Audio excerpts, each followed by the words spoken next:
right, man. According to NFL insider Jeremy Fowler, says the Lions seem to be the front runner for Jalen Ramsey. It's a name that keep coming up. We know the association between Brad Holmes and the Rams and him being there a long time.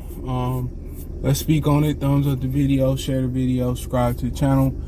Next subscribe button is the bell icon button. Hit all notifications. Increase your chance to get notifications.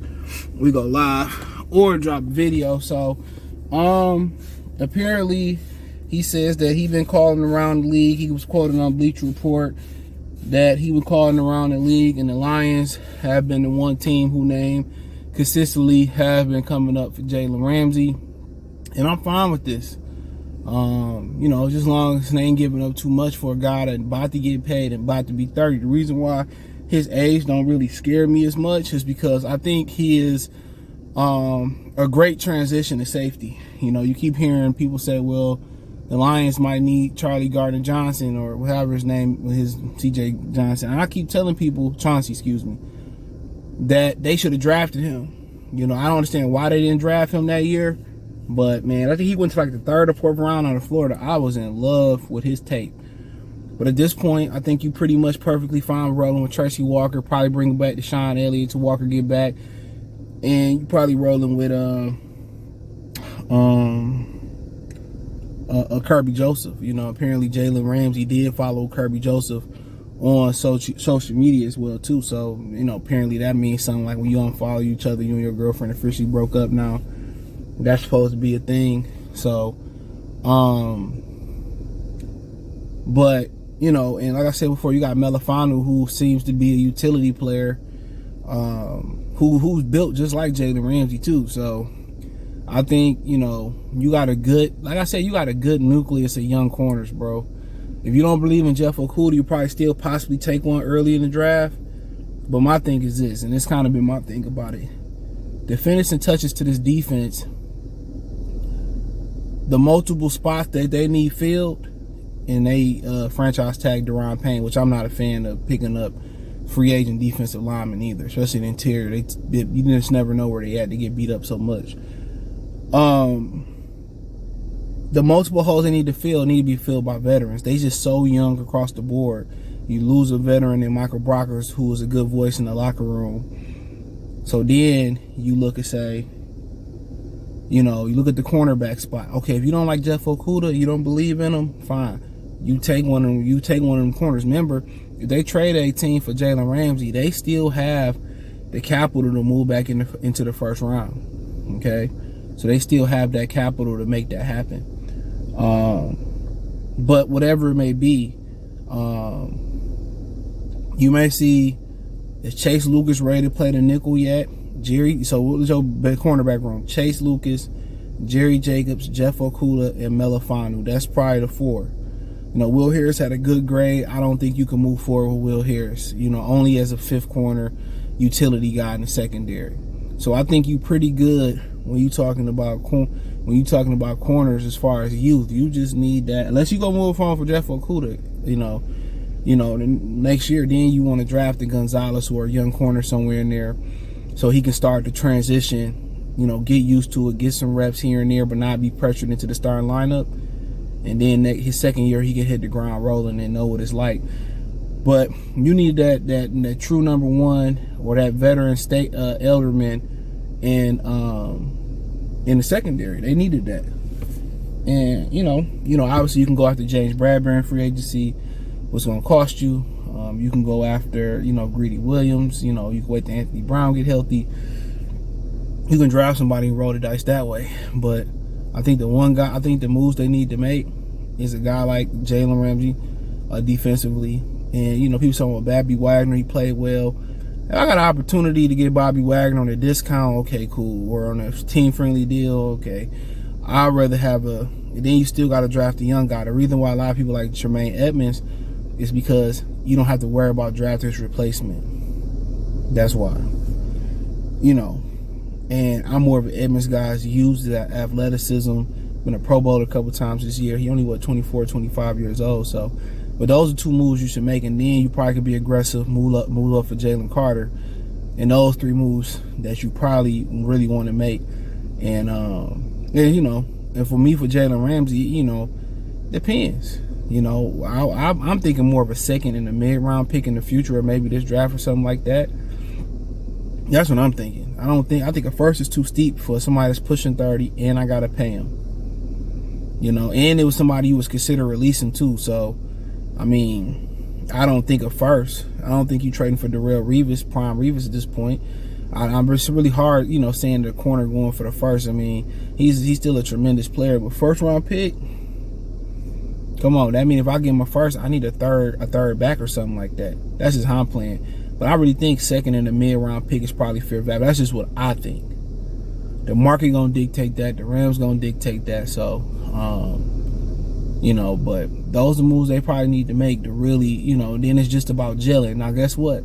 You're not gelling in 5-6 pieces. You know what I'm saying? You got a good nucleus of guys that you really gelling in Detroit. So they already gelled Kaminsky, Hutch. If you bring back Romeo with Charles, Julian, Austin Bryant, Pascal been around, Anazorki been around. You can bring Anazoni back. Malcolm Rodriguez been around.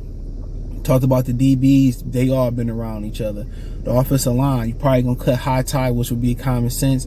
Draft somebody a little bit younger, a little cheaper, who could potentially kick out the tackle eventually. That's how you do that. And really, really at the point you looking at, the only real holes, if that scenario come, only thing that's going to be hard is you giving up capital for Rams, you giving up capital to get Jalen Carter, right?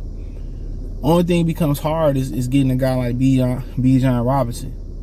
But then you ask yourself, okay, what if I can land a Tony Pollard? What's he coming off a fractured fibula? But I didn't know the kid was that big.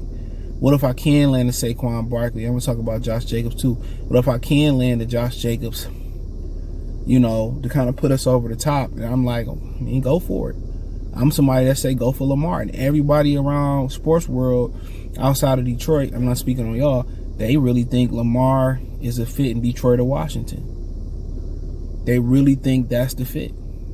But it's a lot of politics coming with Deshaun Watson getting a fully guaranteed contract and then Lamar Jackson getting one.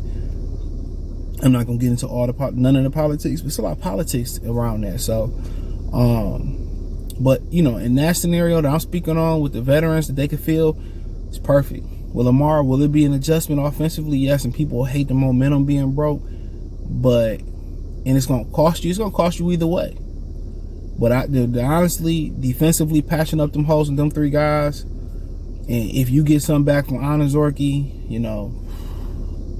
that's kind of the way I'm looking at it. And then you can add Barkley or somebody there, or you can find a way to still get Bijan Robinson. Go for it. But they need playmakers. Kirby Joseph gave him one. Jameson Williams, he stay healthy, giving one. Shark giving him one. Amon Rock giving him one. And the name to look out for, a guy that y'all should look out for, to be honest, is James Mitchell is going to give you one that y'all really going to like. If he get back 100% healthy, he giving you a guy that you really going to like. So James Mitchell is an athletic freak at tight end. And like I said before, they just need probably a kick returner, and they kind of minimize with the new rules and stuff, the kick returner. But you probably need that game-breaking running back like Bijan Robinson, the Saquon Barkley, Josh Jacobs, somebody that you can just give it to, and they can make something happen, especially when you injured and stuff. So they need that home run hitter. So they really do, and watch you do that, and DeAndre Swift finally show up. But yeah, people say, well, you got Jamal and Swift. Swift, you got to minimize what he do or move him. And Jamal Williams, he going to complement either or. He just going to make Saquon that much dangerous. Him and Saquon just going to be that much dangerous. And him and Bijan just going to be that much dangerous down the stretch because they going to keep each other fresh. Even if you throw DeAndre Swift in there, they just going to keep each other fresh. You could do so much with Swift and Barkley and Williams in the backfield. It's crazy. So, you want to keep a guy like Justin Jackson around too because he a tough runner, violent runner. So, but yeah, let me know what you girls and guys think. But right now, that's the buzz is buzzing that, according to Jeremy Fowler, is that's the direction in which it could be going, and somebody could jump in there. You got to understand, a lot of people clearing cap. They expect to cut Leonard Fournette, somebody who just never reached his potential because his diet and being in New Orleans. I understand why. But yeah, man, I look forward to seeing what they do. But adding guys like that at those positions defensively, It's just about Jalen then. It's just about who gonna be healthy around that time. It's gonna be a lot of it's a lot of expectations regardless. And right now, it's be aggressive. Be aggressive. You know, it's open. History tells us the Eagles gonna fall off. The Bengals kind of broke that curse this year, which the NFL really didn't want them in the Super Bowl. That was sad because that was the terrible officiated game. But you know, but all the power is in the AFC, and they gonna beat up on each other. So the 49ers is the team you looking at. You know, like you know, 49ers and Eagles. You know, in the history tell you the Eagles probably gonna fall off next year. They're gonna lose a lot of guys, and it's gonna be a lot on Hurts. So the 49ers, you know, and it could be a surprise team. You like kind of where the Giants going. Dallas, you know, with Dak Prescott, you know, he better as an underdog. People counting him out. So they give him a little bit of help at receiver. It'll be interesting. But yeah, man, let me know what you girls and guys think about it, though. But yeah, Ramsey to Detroit, you know, and even when the juice started to come out, like I said, he can make the transition like Woodson and Woodson's, you know, Charles kind of played the nickel safety position hybrid. You know, came to Green Bay and won, you know, Defensive Player of the Year. Rod Woodson, you know, Barry Sanders turned him into a safety. You know, I think Ramsey can go to safety and still be successful. So I think so. But you know, but yeah, man, I can see him being successful. But you know, some other alternative options out there. So we'll see. Thumbs up the video, share the video, subscribe to the channel. Next subscribe button is the bell icon button. Hit all notifications, increase your chance to get notifications. We go live or drop video. Financially, you want to support the channel, Cash App, $CJ Good 313, Venmo, CJ Good 313, PayPal link in the description. Hit the link tree. Find me on Twitch, Twitter, Instagram, Spotify, Anchor, Cash App, Venmo, PayPal, Apple Podcast, Google Podcast, the whole nine. Peace.